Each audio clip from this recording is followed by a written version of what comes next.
We're still several weeks away from spring training, and yet it's already time to start questioning Terry Francona's lineup decisions. Welcome in, everybody. It's Chatterbox Reds, joined by Nick Kirby.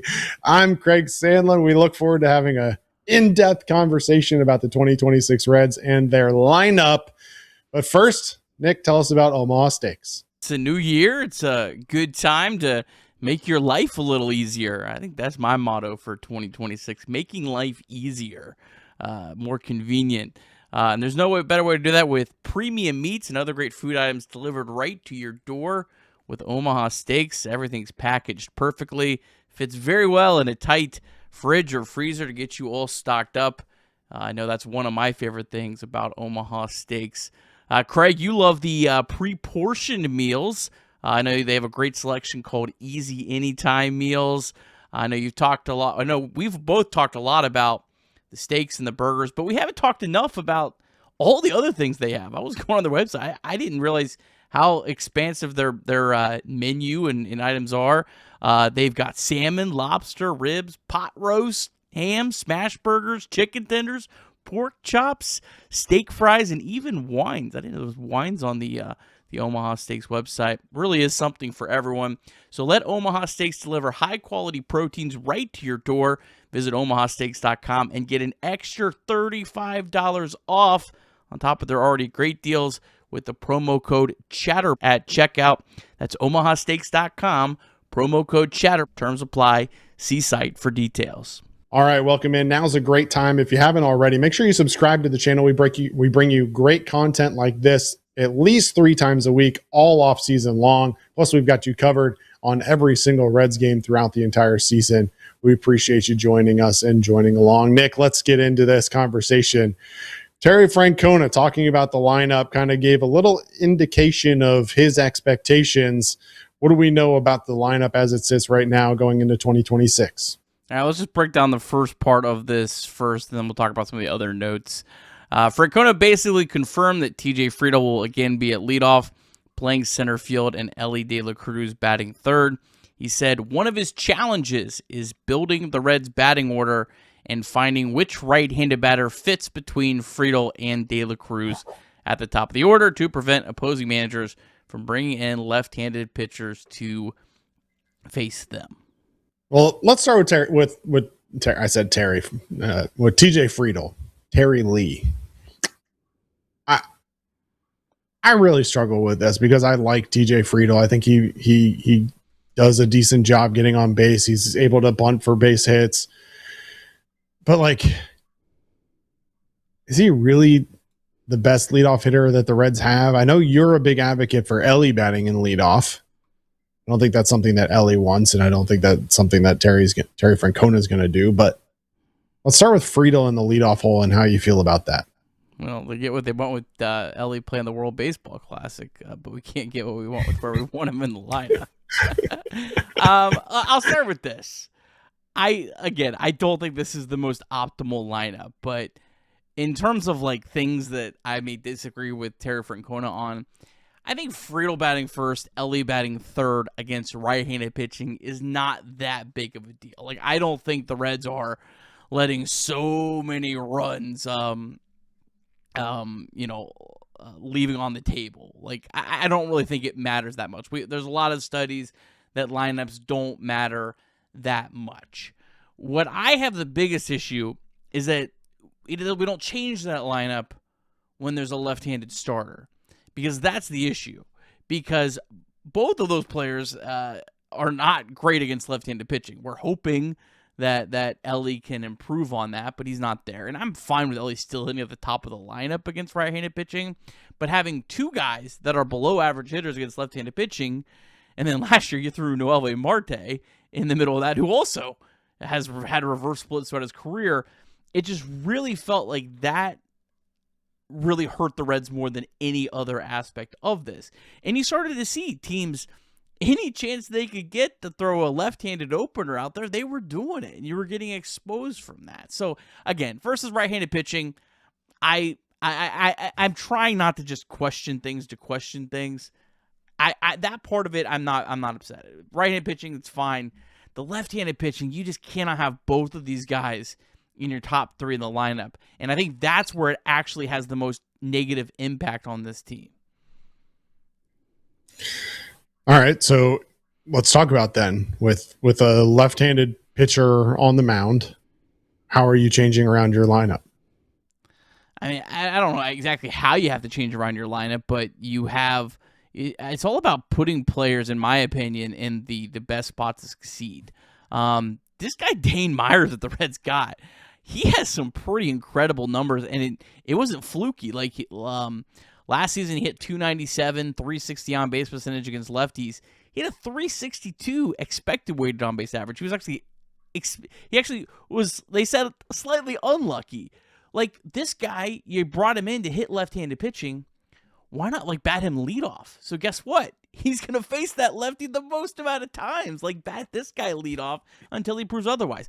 Sal Stewart has had some pretty impressive numbers throughout the minor league. Last year, absolutely destroyed in the very small sample. Tyler Stevenson has hit lefties really well throughout his career.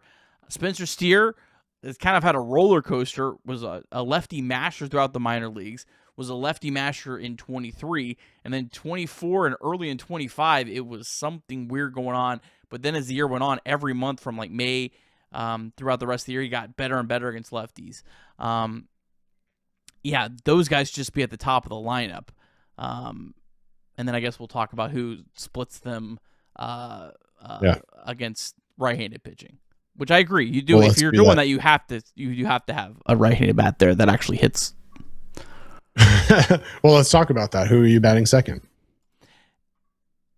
I'm scared to say it. I think logically the best fit is Matt McClain. If Matt McClain is the Matt McClain. Matt McClain did still hit lefties pretty well last year. .272 average, .353 on base percentage. But again, against right-handed pitching, he was really bad, really, really bad. I think he would fit that the most. If he's not anywhere close to the 2023 Matt McClain, I think it should be Sal Stewart. To me, those are the two options. Spencer Steer could maybe get in there. Tyler Stevenson maybe, but it's those two are my 1 and 2. And I think right now it would be Sal Stewart. I like that. I think putting Sal Stewart there makes some sense. Gives you some power towards the top of the lineup that you aren't going to get from TJ Friedl. You don't have to wait until the 3 and 4 hole to hopefully run into a ball. I don't mind that at all. Plus, you're getting Sal Stewart, just giving him more at bats. Sal Stewart might be the Reds' best hitter right now. I think we're all hoping Elly De La Cruz is that guy.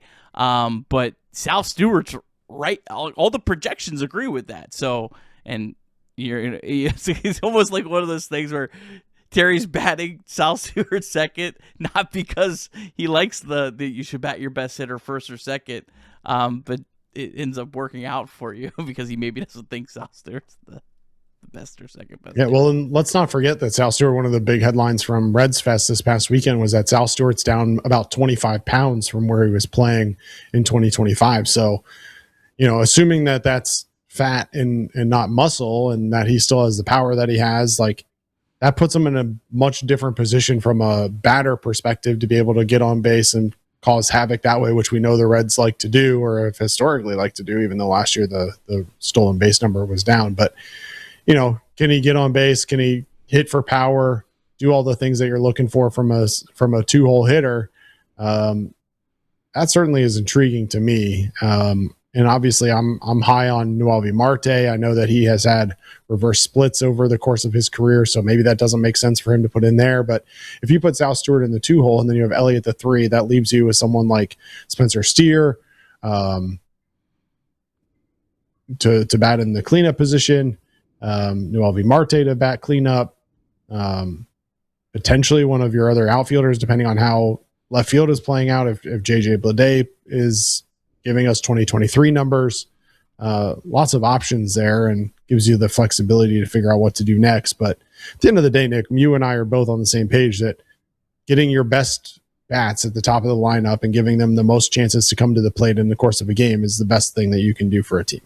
And you have to make a team pay if they bring in a lefty to face TJ Friedl, you need someone that destroys lefties. This is Sal Stewart's numbers, Craig, between the minor leagues and the major leagues for all of last year against left-handed pitching. 109 at-bats. He hit .312 with a .980 OPS against lefties. Absolutely destroyed lefties. He's still at an .876 OPS against right-handed pitching. Now, that's minor leagues. I wouldn't expect him to be that high, but he's not a Dane Myers. Like, you can't put a Dane Myers there. You also, in my opinion, you don't want to put like a Spencer Steer there, because I just don't think Spencer Steer is an above average hitter against right-handed pitching. We could debate if he should play every day or not. That's not for this show. But I hope we can all agree he's not that above. Like, Sal Stewart is actually maybe both of those. And so, like, that to me, that would make the most sense. The only problem is, does Elly like catch him on the base paths? Like, that's why Matt McLain does kind of fit that a little bit better. You know what I mean? Yeah. Yeah, no, that makes sense. That's fine. That's funny. I'm getting the bad image in my head of Elly De La Cruz catching him and passing him at home plate in neither run counting. All right, that wasn't the only notes from RedsFest, though, as it pertained to Terry Francona in the lineup. What else did we hear from RedsFest reports as it pertains to the lineup in 2026? Yeah, it kind of went with what I said. Just the Reds really seem to have a lot of faith in Matt McLain, and Gavin Lux trade kind of ushered out that second base backup. And it seems like Matt McLain's rolling with it. And yeah, I'm with them. I mean, it just, if there's a few players I think you should put faith in. One of them's Elly, another one of them's Marte, another one of them's Stewart, and then Matt McLain's right up there, right at the top of that. They have faith in him, and I think they should. Look, I just think that last year, coming off the injury, the overall numbers weren't there. He had moments though that it was there, and he did play really well for stretches. And I think in 2023 he was a lot streakier than I think people remember, because the overall numbers ended up being there. But I have belief in him. Should he bat at the bottom of the lineup? Yeah, probably. But I will say this. I think at the end of the year, the end of 2026, Matt McLain will be back up bat at the top of the lineup, and I don't think it'll be something that makes people mad. That's where I think Matt McLain will be viewed at the end of the year.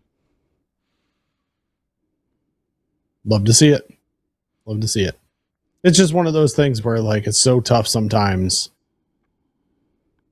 because you remember how good he was before the injury, and then just last year just didn't go his way. And everybody tells you, well, it's an injury that takes really 2 years to come back from. Like, man, I sure hope they're right. That's all I can say, because having the Matt McLain of 2023 back sure would be a boost to this lineup. Yeah. The next piece of news, your guy, Noevli Marte, going to work out in center field some in spring. I don't know how I feel about this. I don't know if this is just a nothing burger where he's just getting some work there, and it's not really a whole lot. To me, it feels like Dane Myers is like a proven center fielder that's above average. I also think it's hard for me to imagine. I'm curious if you disagree with me on this, Craig. It's hard for me to imagine that Will Benson wouldn't be a better center fielder in 2026 than Noevli Marte if you had to choose.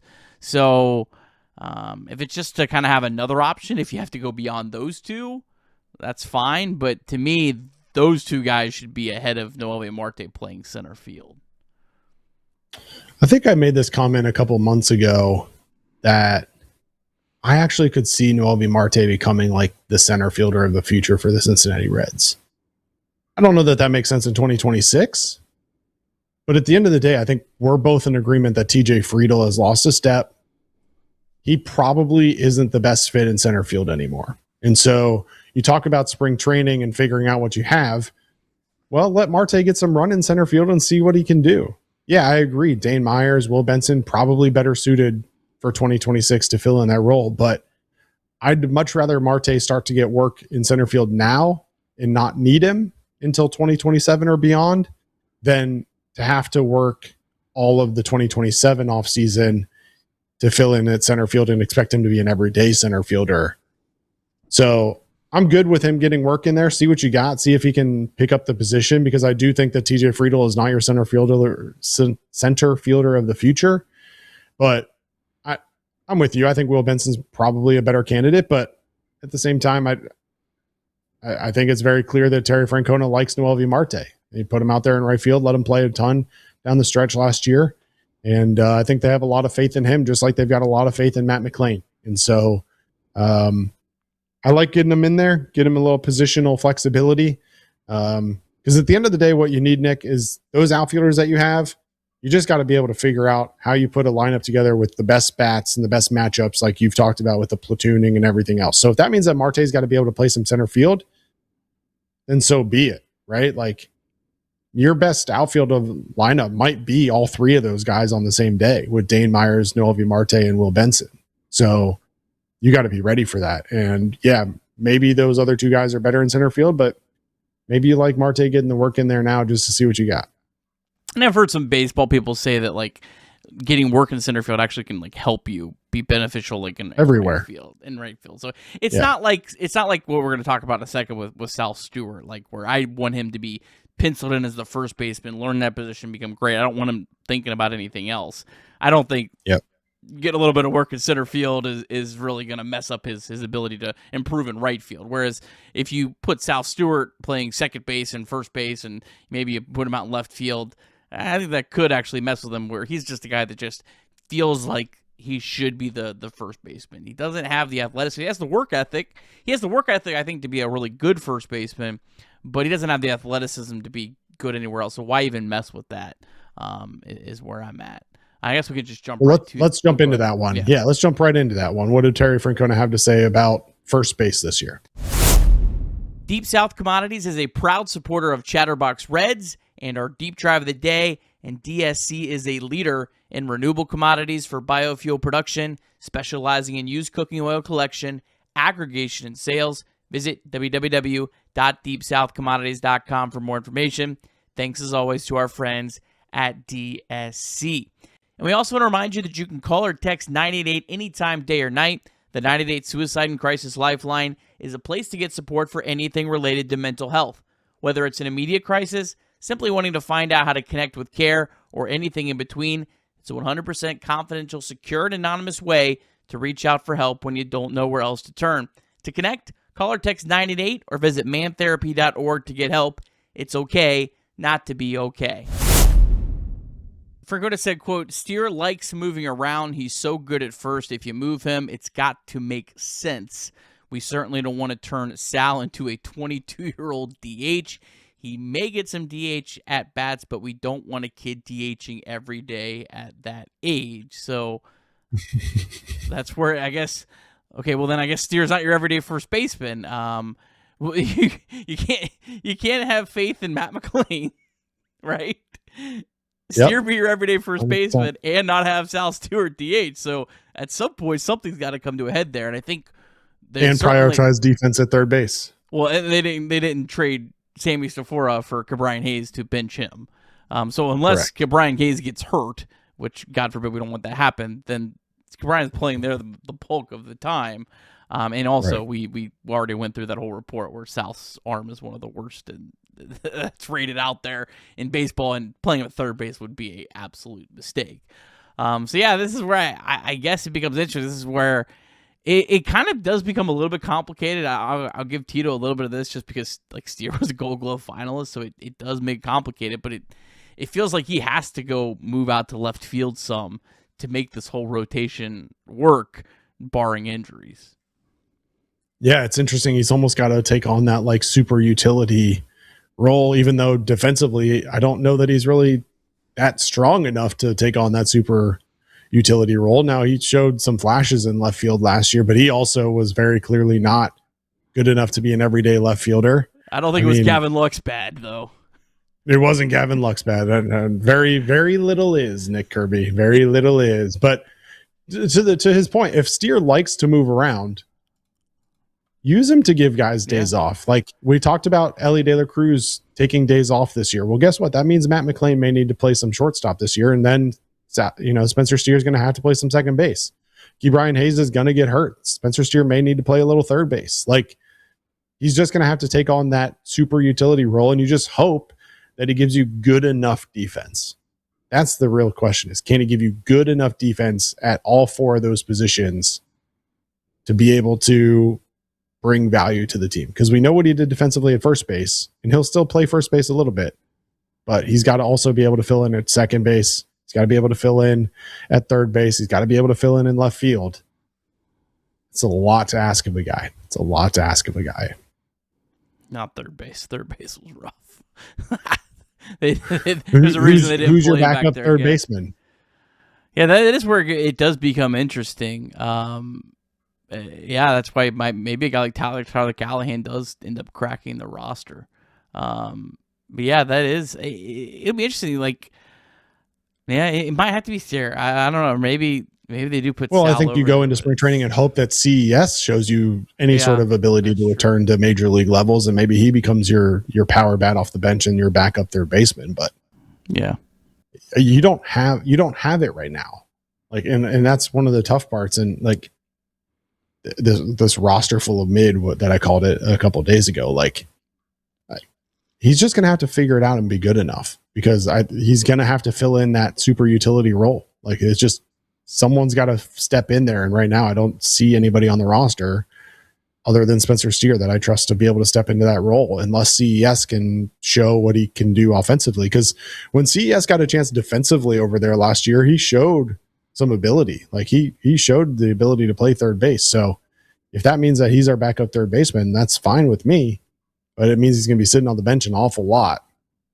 And for a guy who really needs a bounce back year, that's not ideal.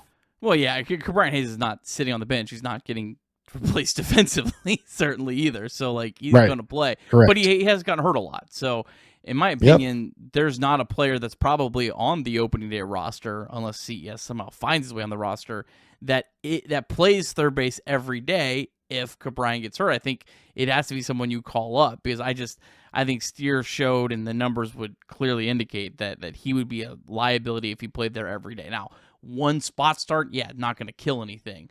But I think Sal Stewart as well. The report from Baseball America clearly indicated that it would be a massive liability for the Reds. So, yeah, I guess CES in that regard, and I think I mentioned this before, that's his best path to the big leagues. Unfortunately, probably if Brian gets hurt or misses any time, getting into third base. And yes, he won't stay there. Brian will bump him out, but maybe he can get actually a chance to play every day, get some confidence, show, hey, all right, we should give this guy some playing time at first base at DH.